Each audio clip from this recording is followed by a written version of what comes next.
Hello, and welcoming to the show. It's a local artist who we absolutely love and have only seen live once, only a few months ago. It's Rob Clamp. Hello, Simon. Thank you for having me. No worries. Thank you for coming on. No, I'm thrilled to be here. Yeah. I mean, literally, you've been going for quite some time now, haven't you? Yeah. I've been, plugging away for far too long, it feels like. Well, it's a slog, isn't it? So it's one of those things. I think occasionally you seem to cross paths with people straight away, and then there's other people that you just don't seem to bump into until, like, I don't know. I've been playing for over a decade. So, I've seen you once. I'll see you in 10 years then. But it's weird because I've heard your name loads. Yeah. Like people say, "Oh, Rob Clamp," and then like, "Oh, that's cool," and then just never seen. And well, as long as it's a nice thing, like what I mean, just, like just it's just awful. terrible. Yeah, that's why I've stayed away for this amount of time. Yeah, shocking. Yeah, I exactly. was like, yeah, all right, I'll stay away. Good. Yeah. Like, thanks for the heads up. No, but like, so obviously I've played you on the show a few times. Yeah. But then I got to see you live because you opened for Frank Turner at the Railway. I did indeed. Yeah, that was a bit surreal. That was it. That was a bit mad, wasn't it? I mean, that whole night was a bit mad, wasn't it? I didn't like. I'm a big Frank Turner fan, but I thought I was a big Frank Turner fan until I like stood in that room with that level of Frank Turner fanship.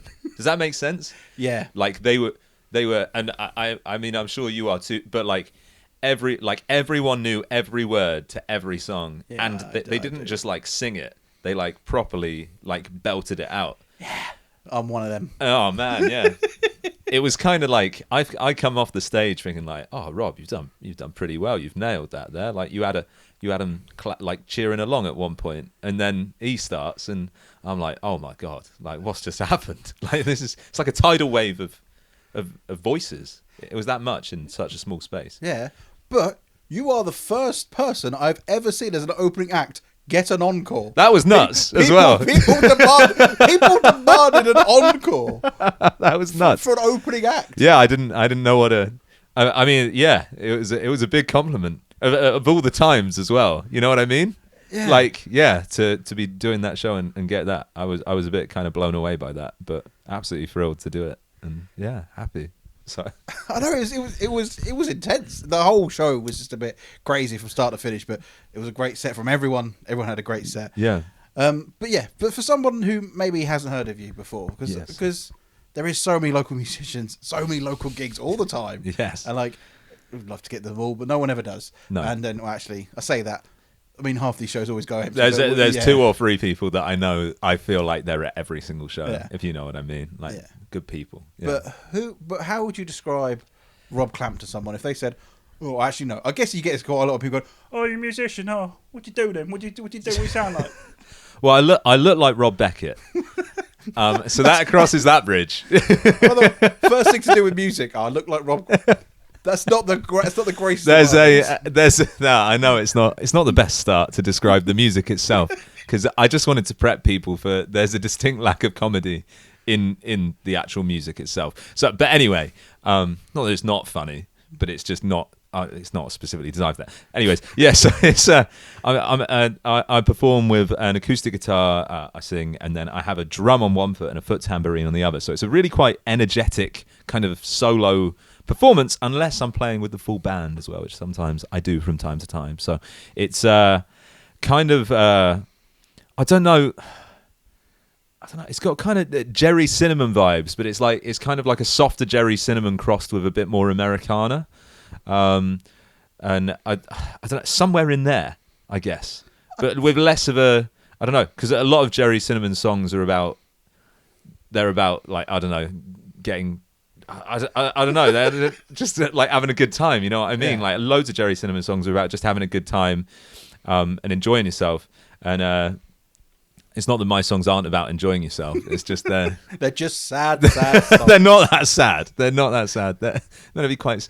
I mean, Ben Howard is probably somebody that tends to get thrown at me quite a lot. There's a lot of similarities there, I guess. So, yeah, kind of like a Ben Howardy kind of vibe. That kind of thing. Is that the sort of person that when you first started out that you were listening to? Or was it maybe Damien Rice, people that sort of... Yeah, if we're going back 10 years, I'm thinking who was... Oh, yeah. We'd be going. I mean, funnily enough, the people who stood out to me the most when I first started, like, properly. Well, there's a difference, isn't there? There's when you start learning the instrument, and then when you start actually realizing you're going to do music quite a lot.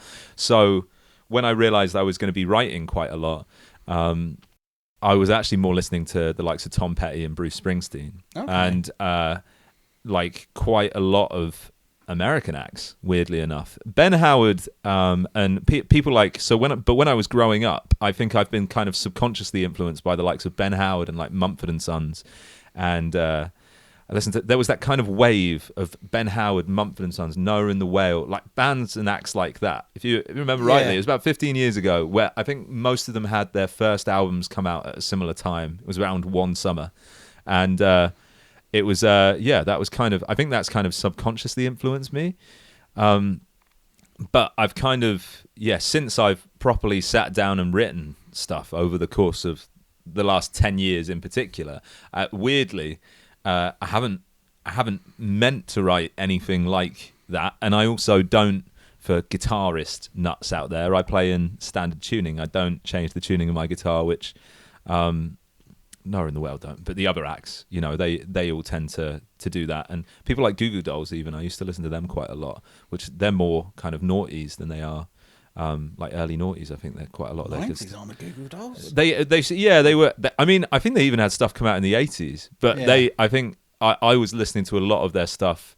I think they're still bringing out albums now. Like, to be fair.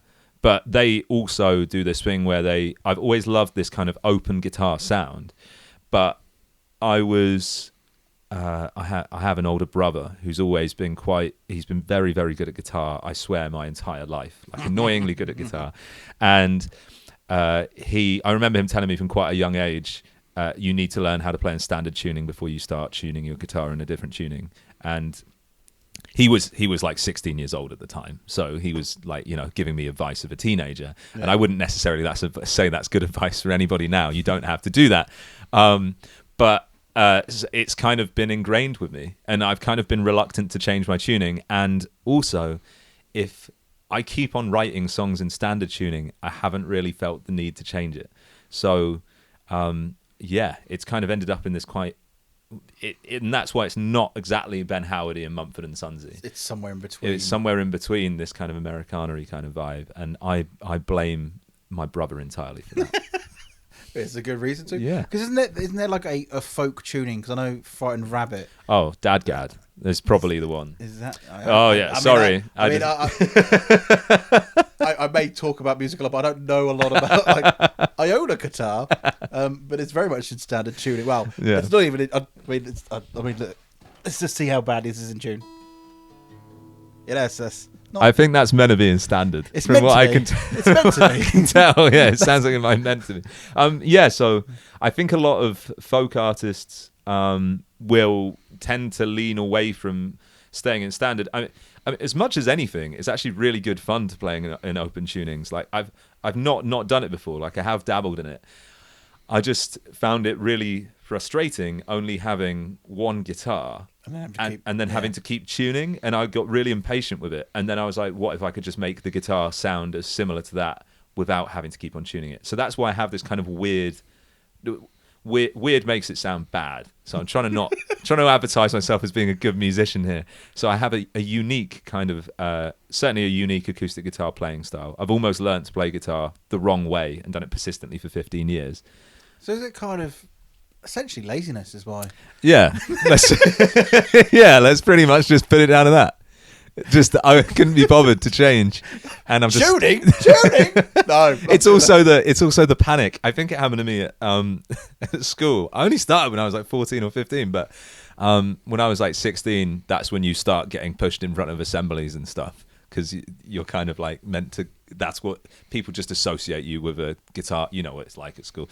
And there was a concert where we had to change tunings like halfway through the set, kind of, and I was with a band, and I just couldn't get it. I had the tuner on the guitar, and I just couldn't get the tuner to switch on. And then I just remember an audience of people going, just do it by ear. And I hadn't learned how to do it by ear at that point. And maybe I'm just scared. Maybe I need to see a therapist. Maybe that's what this is. The trauma from school. Yeah, pretty much. It drives me on still. Yeah, there you go.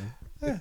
But obviously, so the main thing that's happening this year is a very big thing. And that is something that I always advocate for people, if they can do it, to do it, because I think making an album is just perfect, because it's cementing your mark on like a time and a place, because loads of people, you can release singles, and especially now, chuck everything on Spotify and everywhere, and I think it gets lost a little bit. Yeah, but when you've got a CD, you've got an album, you've got something that is a collection of songs. A real, like, I don't know, it's literally a collection of something that you can stick your name to and really stand by, as opposed to something that sometimes singles can seem a little bit sporadic.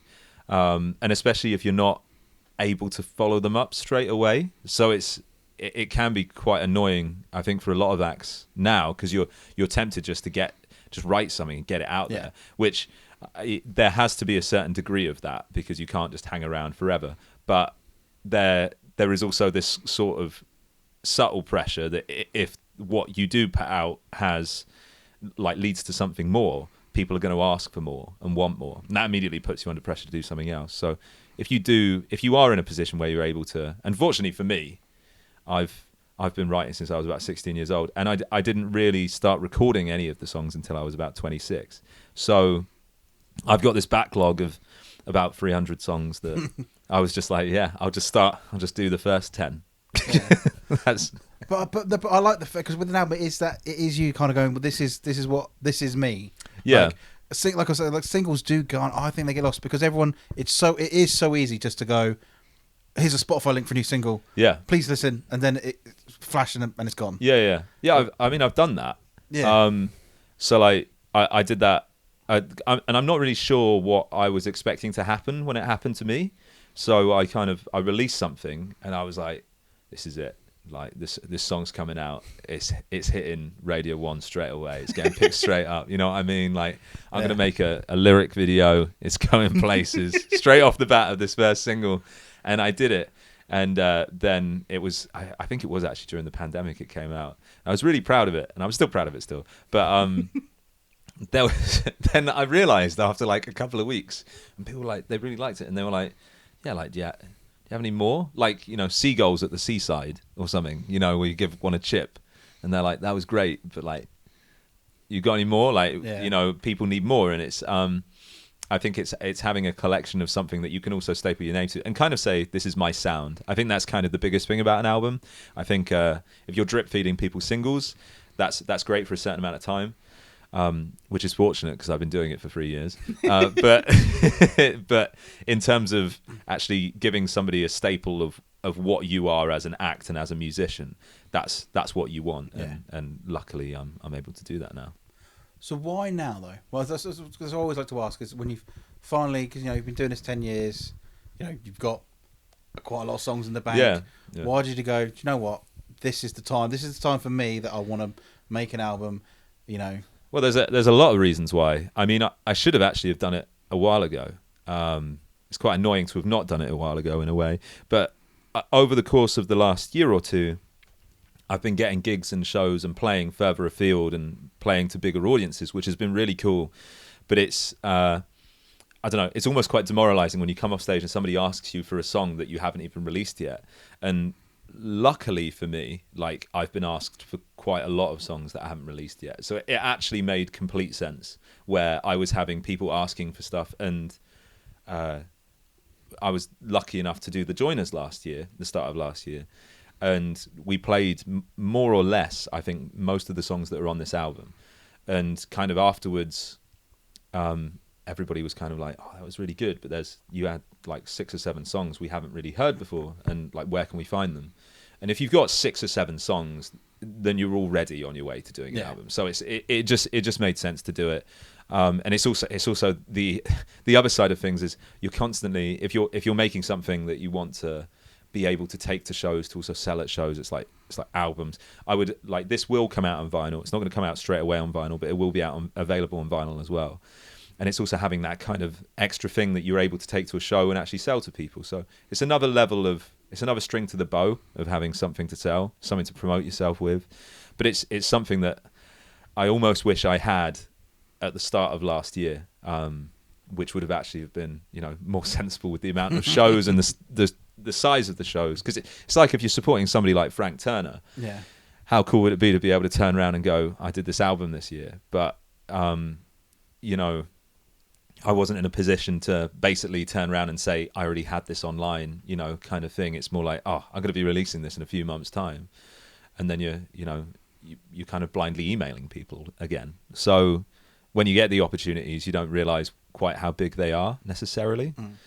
Certainly in that one, I knew how big that was, but sometimes you do come away from a show and you just never know who's watching.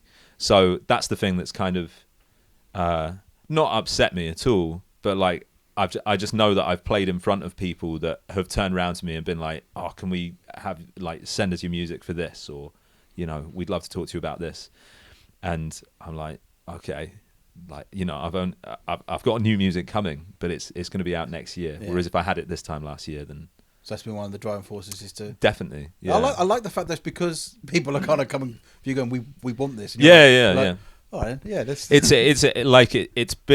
surreal, really. Like I'm really bad with actually seeming happy about this kind of thing, because I have like a really miserable resting face. So, but yeah, I've had just, I don't know, but people have said to me before, like I was told a long time ago, that you need to be able to, if you're playing somewhere, you should always try and have some sort of music available somewhere.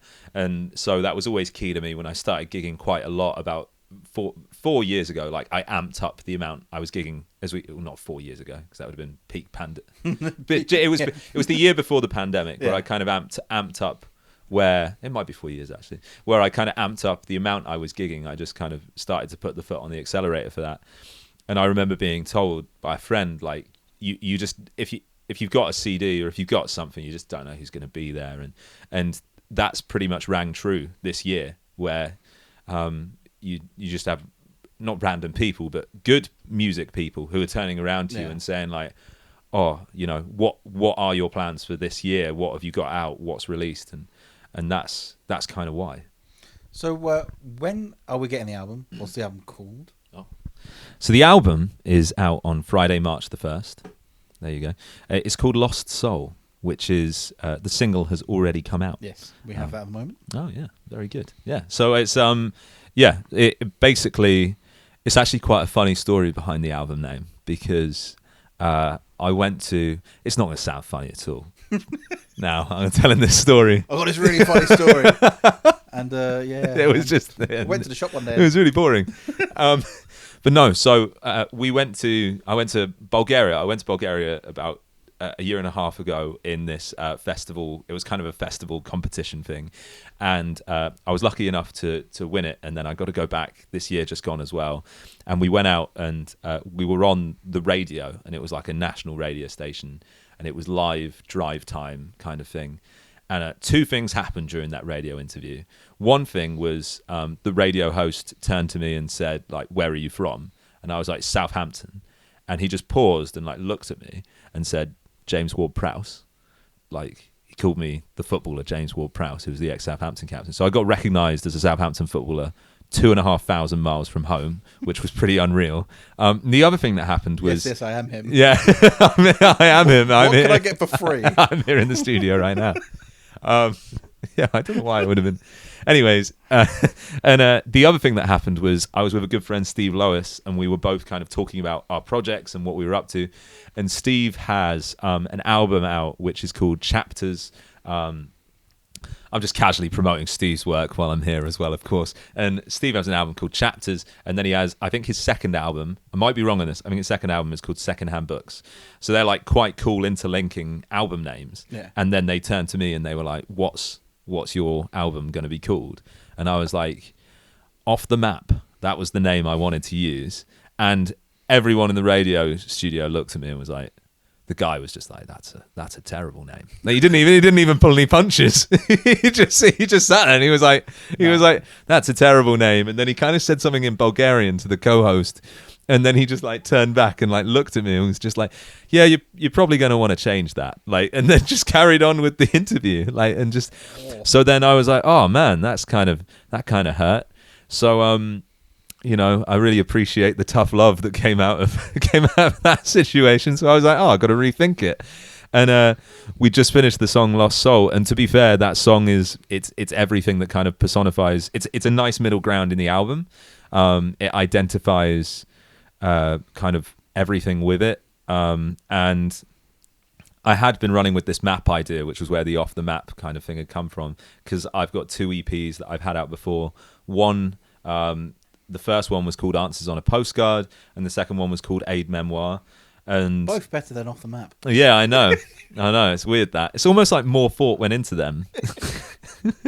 But I didn't say their names to a Bulgarian radio host. You know what I mean? So he could have hated them as well. True. But basically, what happened was I've kind of loved this idea of when you're going to make a CD or an album or something. I love the idea of physically having something that is it's kind of I don't know. It's similar to like, so the postcard idea. So I designed it as a postcard, and then the aid memoir is like that's a term for a memory aid kind of thing. So I designed that as a notebook. I really like the idea of kind of having this rustic, kind of relatable, because we're losing touch of the physical aspects in life. Yeah. So I kind of like the idea of having a piece of artwork that's actually designed to reflect something that you would associate with, for me, growing up. Yeah. So I like the idea of something physical being postcards or notebooks, and tying that into this kind of CD idea or this album idea or vinyl idea. And I kind of figured that maps would be the next step. So it's kind of running with that.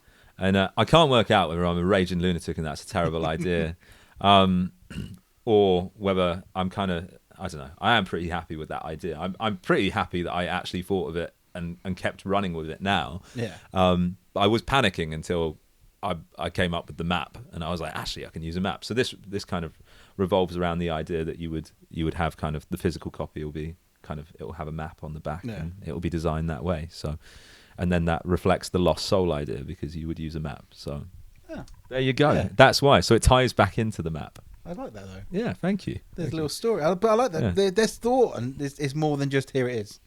Yeah, well, I think it deserves that. Yeah, I'm not massive on the idea of. I understand why, but people obviously, it's a spur of the moment thing. Sometimes it hits you, and like I knew I was going to be doing an album, or going to be recording an album. It's 2024 now, but I knew I would be recording it over 2023, and I'd known that since the start of 2022. So I've been trying to think of an album name for like over a year, but I didn't really put any pressure on myself to run with anything. Yeah. And it was only when kind of I was watching a film basically, and it was like the idea was like that they were trying to use a map to get somewhere kind of thing, and it just hit me, and that's kind of when you know. But I think if you apply pressure to yourself, sometimes you can come up with something like Off the Map, and you're like, that's a bad idea. And then you need someone to sit you down and say, no, don't do that. Everyone needs a Bulgarian radio host. They do. He was actually really nice. He just kept singing, "Oh, when the Saints go marching in" all the time to me. So yeah, they did their research. Yeah. From Southampton. we know what to do. Yeah.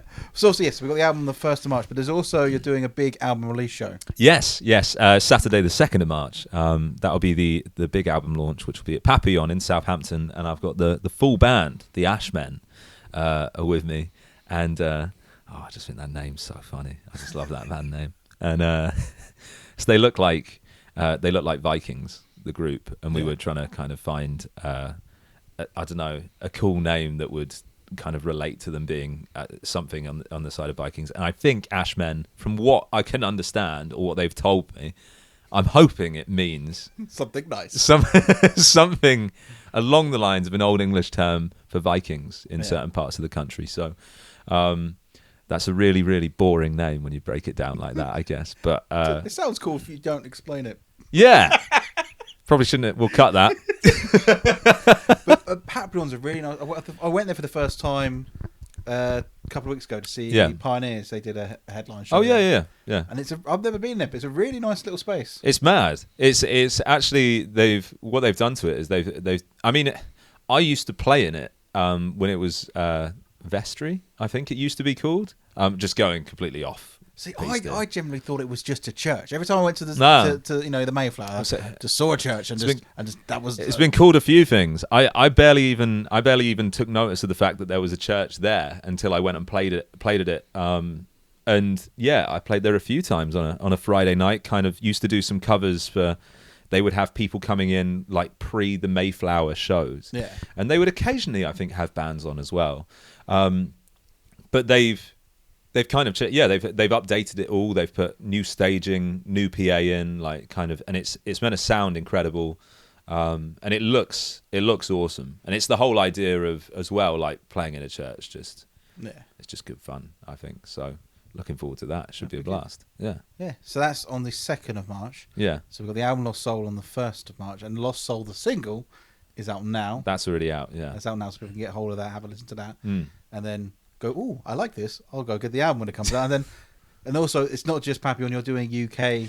Yes. A few dates up and down the country. Yeah. So UK dates. At the moment, I've only announced the southern UK dates, but I've got shows in London, Brighton, Guildford, Salisbury. Can't forget anywhere.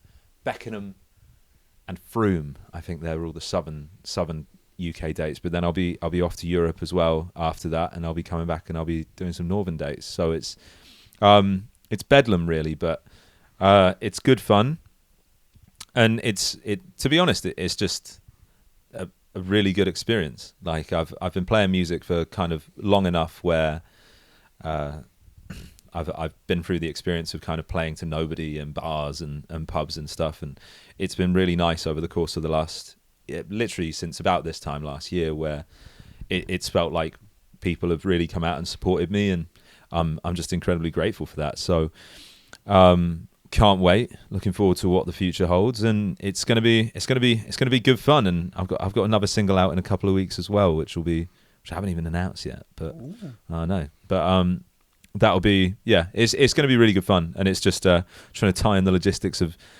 converting my van before I go to Europe, which is causing chaos in my mind at the moment as well. So it's not fun doing that in like -2. No, it's not. But it's really exciting, and hopefully this is the springboard year that you need to go to that next, because it's so odd, because loads of bands and that, well, they can sell out Southampton easy. Yeah. And like, maybe they can do Portsmouth or Bournemouth. Yeah. But then suddenly going further afield, you're going back to square one again. Yeah. And it's just, what do you need to get to that next point? So hopefully the album, the tour, something to give you. Also, you won a competition the weekend in Blackpool as well. So you've done a few of those now, those sort of things. So hopefully this is the, like I said, hopefully it's that springboard. I hope so. I mean, we're doing. Yeah, we sold out the Joiners last year. Yeah. And then we sold out Heartbreakers just after, and Papillon's slightly bigger. It'll be a bit more atmosphere, a bit more space, but I think like a very pretty venue. So really looking forward to that. And then we finished the tour at Wedgwood Rooms in Portsmouth on the 26th of May. So, and then we're into festival season, and like Lord knows what's going to happen there. So it should be really, really good fun. Really looking forward to it. Can't wait to take it on. So we're looking forward to Lost Soul 1st of March, and then the Papillon gig on the 2nd of March, and Lost Soul now, the single, go get it, or go listen to it. But best of luck, and really hope you have the great year. Thank you so much, Simon. Thank you. Cheers. Appreciate it. Thanks for having me.